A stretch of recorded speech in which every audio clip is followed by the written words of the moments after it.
मुझे इतनी गंदी गंदी गालियां देते हैं, हलाला घर, मुल्ली है तू, ये है तू, वो है। चलो मुझे तुम हलाला घर कहते हो, तुम अपने बारे में भी तो बताओ, द्रौपदी के बारे में भी तो बताओ। वो 5 वक्त में एक ही औरत पांच पांडवों की बीवी थी। हलाला हलाला करते हो, हलाला का मतलब भी पता है? हलाला को जाके स्टडी करो, हलाला होता क्या है। मोदी के बाद सबसे महंगी ड्रेस कोई पहनता है तो वो रूबी का लियाकत पहनती है, या वो अंजना ओम कश्यप पहनती है। 2.5 लाख 3 लाख के पहनती है। तो ऐसा रोल प्ले करती है जैसे वो हमारे झुटलट जेम्स बॉन्ड नरेंद्र मोदी की साली हो। बिल्कुल इसी तरह प्रोटेक्ट करती है और इवन रूबी का लियाकत लगाती है। अगर आप इतिहास उठाकर देखें, वो मुसलमान नहीं है। एक कादियानी ग्रुप होता है मुसलमानों में, हम उनको मुसलमान भी नहीं मानते। इसको बाकायदा इजराइलियों ने पैदा करा है ताकि मुसलमान नाम लेके मुसलमानों की जड़ें काटें। ये वही वाली मुसलमान है जो यहूदियों की गोद में पली बड़ी, यहूदियों ने पैदा करा है इसको। इनके हौसले आरएसएस के दल्ले पिल्लों के इतने बढ़ गए कि अब ये भीमराव अंबेडकर साहब के मकान तक पहुंच गए कि उनके मकान को भी शहीद कर दें, उनके मकान को भी तोड़ दें।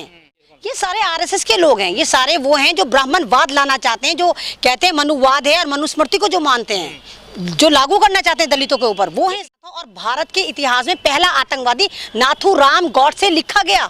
और ये साफ कहते हैं सारे ब्राह्मण। आप अगर नागनी तिवारी को देखें तो वो क्या कहती है? भीमटे, मैं तो गॉडसे वाली हूँ, मैं तो सावरकर वाली हूँ। यानी ये खुद कह रहे हैं कि हम आतंकवादी हैं।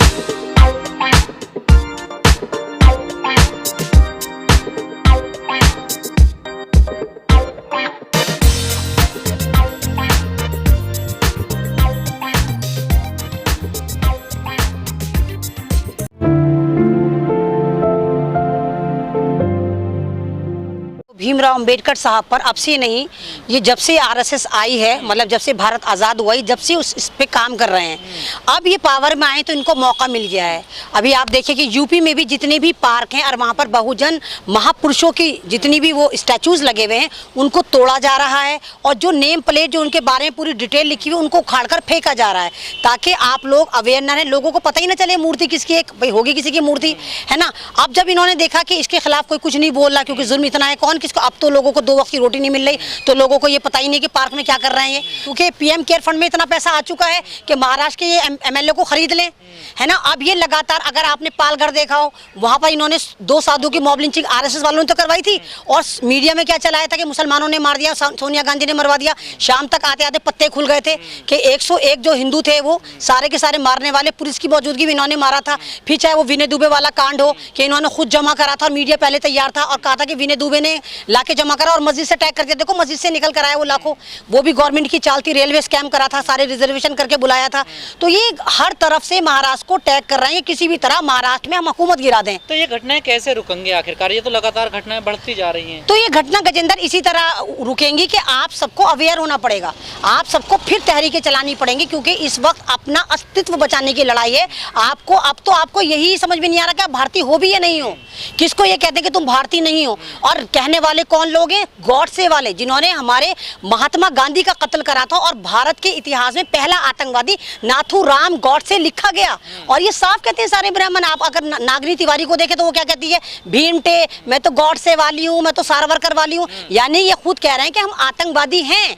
लेकिन अगर आप इनसे कॉन्स्टिट्यूशन की बात करते हैं, आप इनसे हक की बात करते हैं, आप इनसे भारत की बात करते हैं, तो ये आपको कहते हैं नहीं तुम देशद्रोही हो। अभी आप एनआरसी की तरफ आइए, सीए की तरफ आइए, क्या था ये जितने भी, अगर आपने उनको जाके लीड कराओ या आपने जाके कवर कराओ, तो क्या आपको वहाँ किसी आतंकवादी की पिक्चर नजर आई थी? किसकी पिक्चर थी वहाँ पर? भीमराव अंबेडकर साहब की थी, महात्मा गांधी की थी, जितने भी फ्रीडम फाइटर थे उनकी थी। और हर एक बंदे के हाथ में कॉन्स्टिट्यूशन था, संविधान था या नहीं था? और भारत के इतिहास में आज से पहले इतनी संविधान की कॉपियां सेल ही नहीं हुई जितनी प्रोटेस्ट के दरमियान हुई। क्योंकि हर लोगों ने सोचा आखिर हम इस संविधान को पढ़ें किस, ये हमें कहता क्या है। और कुछ लोगों ने डरे हुए थे, उन्होंने ये सोच के उसको खरीदा कि कम से कम इस संविधान को अपने गले से लगा लें, क्योंकि भीमराव अंबेडकर का संविधान है, ना मालूम ये आरएसएस वाले कब इसको खत्म कर दें। और इन्होंने क्या करा? इन्होंने एनआरसी पे क्या लगाया? यूएपीए, एनएसए, जितने स्टूडेंट उठाए गए, जितने मूवमेंट में बैठे हुए थे, जिनको खत्म करा गया, सब पे इन्होंने कौन सी धारा लगाई? आतंकवाद की धारा लगाई। यानी अगर आप भीमराव अंबेडकर को मानते हैं तो आप आतंकवादी हैं, और अगर आप गॉडसे को प्रमोट करते हैं तो आप भारतीय हैं। पहले अगर आप देखोगे भारत में कई हजार साल से दलितों पे जुल्म हो रहा था, है ना, बहुजनों पे हो रहा था। अब इन्होंने देखा कि बहुजन भी पढ़ने लिखने शुरू हो गए, मुसलमानों ने भी साथ देना शुरू कर दिया, तो ये कोरोना वायरस जो है बाकायदा प्लांट करके लाया गया है। अब इन्होंने कहा सोशल डिस्टेंस करो। सोशल डिस्टेंस के नाम पे इन्होंने आपको पहले घरों से दूर करा, महल्लों से दूर करा, शहरों से दूर करा, स्टेट से दूर करा, आपको इतना दूर कर दिया, आपके अंदर इतना गैप ला दिया कि आज भाई भाई भी हाथ मिलाते हुए डरता है, क्योंकि इन्होंने इतना डर बांट दिया। जब आप हाथ नहीं मिलाओगे, गले नहीं मिलोगे, तो आप तो फिर अकेले पड़ गए। तो ये आपको अलग थलग करने का नाम है सोशल डिस्टेंस, लेकिन लोग समझ नहीं पा रहे, बड़े फख्र से फॉलो कर रहे हैं, भाई दूर से सलाम कर, दूर से गले मिल। ये आपके साथ जुल्म करा गया है, ये आपको बर्बाद करने की स्ट्रेटेजी है जो आरएसएस लेकर आई है भारत में। लेकिन हर समाज में हो रहा ना ये तो तो लोग मुसलमानों के ये दुश्मन है, मुसलमानों को खुद खत्म करना चाहते हैं। सीए में मुसलमानों को तो कहा था बिल में नहीं है ये, और दलितों को ये मानते ही नहीं है, कहाँ मानते कि बहुजन समाज है। तो ज्यादातर तो जितने सड़कों पर काम करते हैं, कौन काम करता है? आप और हम ही तो करते हैं। तो मुसलमान करते हैं, बहुजन करते हैं, ये अंबानी अदानी तो नहीं सड़कों पर फिरते। तो इनके लिए तो सोशल डिस्टेंस वैसे भी नहीं, इनको जहां जाना हो तो हेलीकॉप्टर में बैठ के चले जाते, जहां जाना हो तो चले जाते, हमें क्या मालूम कहां कहां जाते हैं। तो ये सोशल डिस्टेंस सिर्फ गरीबों के लिए, दलितों के लिए, मुसलमानों के लिए, ओबी SC ST के लिए, और किसी के लिए नहीं। यानी छुआछूत पूरी भारत में फैला दिया गया कोरोना वायरस के नाम पर, और लॉकडाउन के नाम पे, और सोशल डिस्टेंस के नाम पर। मीडिया है, भारतीय मीडिया जो ये IT सेल की रखेल है, ये इन्हीं के लिए बोलता है। इनको तो ऑर्डर दिया गया है कि अगर हमारी गलत नीतियों के खिलाफ कोई भी बोले तो तुम चिल्लम चिल्ली करना शुरू कर देना। तो ये एंकर वाला रोल प्ले कब करते हैं? इंसान चीखता चिल्लाता कब है? जब उसकी आवाज कमजोर हो तो वो चीखना शुरू कर देता है। तो ये सारी की सारी आपने देखी, चाहे वो झुमझुम बाबा अर्नब गोस्वामी हो, चाहे वो बावला चौरसिया हो, किसी को देखा है कि आपने सभ्य तरीके से इंटरव्यू लेते हैं, चिल्लम चिल्ली करना शुरू कर देते हैं। तो क्या न्यूज कम, अब फैशन ज्यादा हो गया न्यूज चैनलों में? हाँ, तो फैशन ज्यादा। इनकी सैलरी देखिए, अगर ये कहते हैं कि मोदी के बाद सबसे महंगी ड्रेस कोई पहनता है तो वो रूबी का लियाकत पहनती है, या वो अंजना ओम कश्यप पहनती है, 2.5 लाख 3 लाख के पहनती है। तो क्या है, सिंपल से एंकर ही तो है। एंकर तो आप भी, आपका तो चैनल है, मैंने तो आपको कार में भी आते हुए नहीं देखा आज तक। तो कहां से आता है इनके पास पैसा? वो सारा का सारा गवर्नमेंट फंडिंग करे। ये भी IT सेल के मेंबर हैं, लेकिन ये मीडिया को कैप्चर करके बैठे हैं, मीडिया को खरीद के बैठे हैं, क्योंकि अंबानी अदानी ने सब चीजें कब्जा कर ली। अब तो ये है कि अंबानी का जो है शेयर है वो फेसबुक पे भी चला गया, फेसबुक पे भी शेयर है उसका। तो लाइव चैनलों में लोग गाली भी दे देते हैं माँ बहन की। क्या दुर्दशा हो गई है मीडिया की? मतलब तो ये देखिए ना, जिस भारत को बचाने की बात करते हैं, जिस भारत माँ की जय करते हैं, जिस बेटी की बात करते हैं, ये उसी को गालियां देते हैं। ये जान के वहां टारगेट करते हैं, वहां पर चोट मारते हैं जहां सबसे ज्यादा दुख होता है। मुसलमानों के इस्लाम पे जाके करेंगे भाई, अब बहुजनों को कहां सबसे ज्यादा दुख होगा? भीमराव अंबेडकर पे, तो वहां पे भीमटे करते हैं।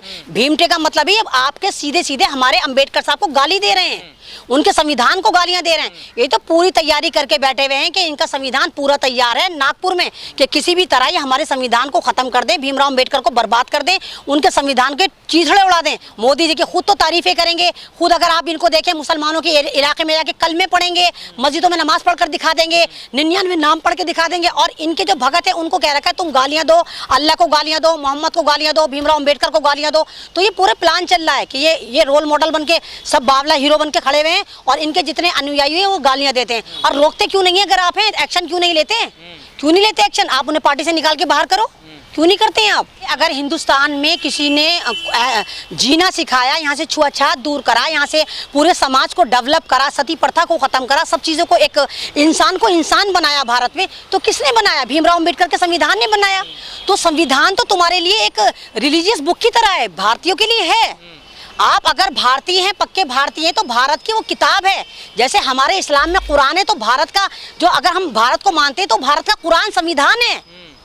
तो आप उसकी बेहुरमती कैसे कर सकते हैं? आप उसको कैसे फाड़ फाड़ के फेंक सकते हैं? आप कैसे चेंज कर सकते हैं? जब तुम जहर बांटोगे, सऊदी को भी कुछ कहोगे, यहाँ पर मुसलमानों पे जुल्म करोगे, यहाँ दलितों पे जुल्म करोगे, अरबियों को गालियां दोगे, तो होगा रिजल्ट क्या निकलेगा? वो लोग मारेंगे ना, लात मार मार के निकालेंगे, जाओ तुम चले जाओ। तो नुकसान किसका हुआ? वो कौन है जो वहां पर जॉब करते हैं? वो भी तो हमारे जैसा, आपके जैसा गरीब लोग हैं।